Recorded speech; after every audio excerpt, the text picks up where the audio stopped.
The start of this season hadn't exactly gone to plan, but after making a few tactical changes, everything suddenly started to click. The real test was whether we could do it in Europe. Welcome back to the Sir Alex Ferguson Aberdeen Challenge here on Super Sammy Plays.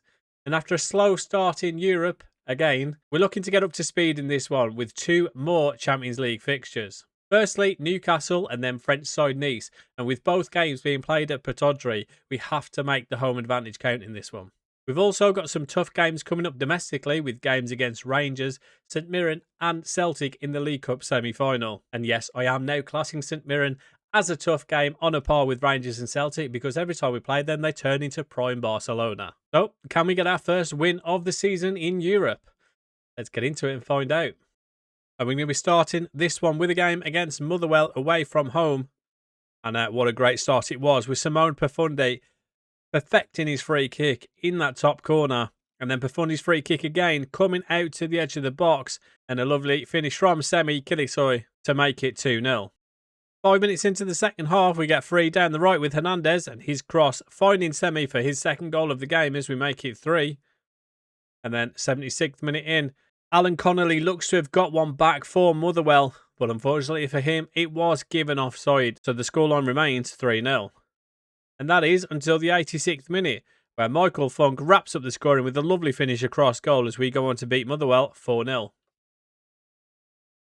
And next up, we had a home tie against Rangers, and we were certainly looking for a big win in this one after Rangers are actually in front of us in the league at the moment.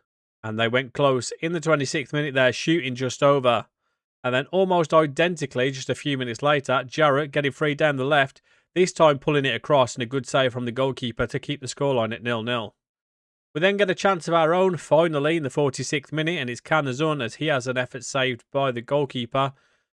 And then we finally make the breakthrough in the 58th as Canazon gets onto a ball, pulls it back to over Levi, and a lovely finish at the near post as we go on to beat Rangers with a 1-goal win. So with that win, we have gone top of the table, leapfrogging Rangers. Obviously, they were first going into the game. So yeah, they will be dropping down to second, and we will be taking our rightful place at the top of the table. And we've also won 5 straight, so that tactical tweak certainly seems to be working. Now, can we get our first win in Europe of the season as we welcome Newcastle to Pittodrie? And yeah, not the start we were looking for in this one as Livramento's cross is put into the back of the net by Garnacho, as Newcastle go 1-0 up. And Garnacho should have put them 2-0 up, but a good save from the goalkeeper put it out for a corner. And then Newcastle can be counting their lucky stars after this pass, finding Semi, and he hits the post, letting them off big time. Into the second half though, 69 minutes in, Canazon going down the right, pulling it back to Ofa Levi, his first time pass to Semi, laying it off for Robinson, and a lovely finish by him, levelling the game up and making it 1-1. Before Ansu Fati finds Semi, and what a finish that is as we turn the tie on its head and go 2-1 up. And then 7 minutes later, the cross from Canazon, finding that big unit centre-back that we've just signed, Sarifi, all 6'7", heads it into the back of the net as we go on to beat Newcastle 3-1. And yet, Semi certainly impressing in that one with his finishing, some unreal strikes to score both of those goals. And lovely to see him doing better this season. He certainly started slow when we signed him, so very nice to see. And yeah, as you can see from the player stats, he's actually our top goal scorer at the moment with 6 goals. Perfundi with 5, Sato with 4, Robinson with 3, Vernblad with 2, and everybody else with 1 or less. So just the 2 for Martin Vernblad, quite surprising. And yeah, he's kind of like stopped developing, so I was quite disappointed. I genuinely thought he was going to be an absolute superstar at one point, and it just doesn't seem to have happened. But talking of genuine superstars, this guy certainly is on his way to becoming one. Looking at these stats, at only 19 years old, he could be an absolute worldie in a few years' time. And he's going to get another chance to impress here as we go away down to Dundee. And in the 20th minute, Andreas Hernandez with a lovely ball over the top to Martin Vernblad as he makes it 3 for the season now. And then 20 minutes later, another corner, another header, and we are full Arsenal in this up as we go 2-0 up with Mino Urena. And then in the 62nd, Canazon finding Ansu Fati, who fires into the near post. to make it 3. And then youngster Marshall with a lovely ball to find Fatty, but he's brought down in the process before he gets to the ball, winning us a penalty. And João Gomez steps up and has his penalty saved. So a bit of a let-off there. But in the 77th minute, we do get our 4th goal after all with a great finish from Michael Funk and our youngster Finley Marshall getting an assist in the process. And in the 85th minute, another corner, another header and another goal as we go on to beat Dundee 5-0. And next up, our new favourite team to play as we welcome St Mirren to Pittodrie. And what a start this was. 10 minutes in, Robinson with a great finish. It actually might have been deflected because the goalkeeper seemed to go the wrong way. But we do go 1-0 up, and then Jay Robinson again firing it out to Sato this time, who plays a lovely ball in to find Semi, who gets another one onto his tally to make it 2-0. But just a few minutes later, Watt spreads it out right with Basford, who goes past his man easily, pulls it back, and McMahon does fire it into the top of the net, and he's becoming the Robbie Ure of St Mirren. If you know, you know. And then, he completely went wrong. As Mark O'Mahony, that's a mouthful, does level the game up for St Mirren to make it 2-2 in the 80th minute, before just a few minutes later, Pacifico crossing to the far post, and Harvey Whiteman does put St Mirren in front, and we are unable to get back into the game and do eventually lose 3-2. And now another win here would be nice. See what I did there? 21st minute, Jay Robinson finding Carlos Alexander at the edge, laying it off for Canazon, and he gets his 2nd goal of the season, putting us 1-0 up. And that's certainly the start we were looking for in this one. And then just 2 minutes later, another corner, cleared this time though, and Semi brings it back in, cuts onto his right foot, lays it off for Jay Robinson, who smashes it in at the near post to make it 2-0.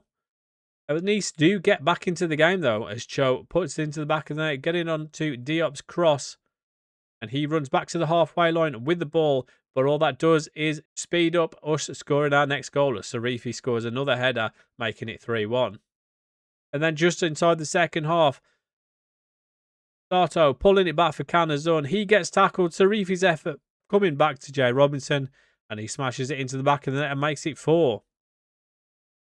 We looked like we'd scored a great team goal here with Semi, but unfortunately it was offside, and I do wonder if Canazon had just let it run through to Semi, he might have actually been onside from the first pass. But never mind, as in the 75th minute, Martin Bernblad does make it 5-1, and we get another 3 points in Europe, so certainly much better this time out. So Jay Robinson, the man of the moment, doing very well in that last game. 4 goals in his last 5 games, certainly on form at the moment. And a couple of issues with a couple of players. Doig, obviously, being a wing back, we don't have a position for him at the moment, and we were unable to sell him in the summer, so he's still complaining. And Caicedo is also complaining about his game time with the 3 centre-backs and maybe rotating him too much. So I did promise that we will give him some more game time. And then talking of wing-backs, another player that we're unable to play because we don't have a position for him is Martin Jimenez. And he can't seem to understand that, thinks that he's better than certain players and should be playing. That might be right, mate, but we don't have a wing-back position for you to be playing. So, unfortunately, he's going to have to suck it up and sit on the bench and just deal with it until we can sell him. And after quite a good run of games without an injury, unfortunately, Ansu Fati is going to be out for another 2 months with a hip injury. It just felt like a matter of time, honestly. He just got into a bit of form, playing well, getting a run of games under his belt, and boom, another injury. And the first game he's going to miss is a trip to Easter Road to play Hibs. And we might have actually needed him in this one, as it was an absolute stinker. The Sharp gets tackled, Caicedo slow to get it, weak touch, and Allen goes all the way through, putting Hibs 1-0 up. And then Charles sending it out to the left. It gets headed back to Allen, and Caicedo already made the mistake for the goal. He's now going to go for an early bath as he gets a straight red card for that tackle, and all that extra game time he wanted, well, now he's going to have a 3-game suspension minimum. And it nearly got even worse for us as Kearney plays a lovely ball through to Sharp, and to wrap it up, but he put it wide of the post. So just a 1-goal loss, but certainly not a great performance. Now a chance for some silverware, not quite yet, but this is the semi-final of the League Cup as we play Celtic, looking to get back to winning ways in this one. And yeah, probably should have gone 1-0 down there after El Jabari has his effort go wide of the post. And then another effort here in the second half. Abdel Karim shooting wide again. And then in the 83rd minute, a lovely ball over the top from Eric Adam, brought down by Moise Keane and put into the bottom corner as we take a 1-0 lead and we do advance to the final of the League Cup. And another quick one, play Kilmarnock away from home in this one, and another free kick, headed back in by Levi, finding Pedro Silva in the middle as we go 1-0 up. And then right at the death, Jay Robinson pouncing on a defender's mistake, pulling it across to Michael Funk as we go on to beat Killy with a 2-goal win. So Funk on form, and yeah, very pleasing to see him doing well in his new position of a left winger. And yeah, bit of a shame that his arrows are all pointing the wrong direction, but 41 to 52 million now. It seems like the world has finally woken up to the ability that he has got, and he has still got plenty of room for improvement and still only 21 years old. And after not being able to find a goalkeeper in the summer, we did find this guy, Besnik Shahaj, and yeah, star player for Al Ahly and only available for 2 million, wanted by Chelsea and Paris Saint-Germain. I did want to go and make an offer for him to bring him in to replace Vitek. Obviously, like I say, we didn't manage to replace him in the summer. I couldn't find anybody that I wanted. And this guy has become available, just the £2 million, very much right up our street in terms of the deal. And we'll look to bring him in for the January transfer window, but you'll have to see when that happens. So I'm not sure what to make of these tactics, as 1 minute we're battering teams like Motherwell and Dundee, and the next we're losing to Hibs and St Mirren. They certainly seem to have worked in Europe, though, as we started the episode wondering whether we'd get our first win in the Champions League this season. And it's fair to say we well and truly passed those tests against Nice and Newcastle. We're also through to the League Cup final, so we will be looking to end the calendar year with some more silverware. But that is going to do it for this one, and if you've enjoyed it, do me a favour, hit that thumbs up, subscribe if you haven't already, and I'll catch you guys in the next one.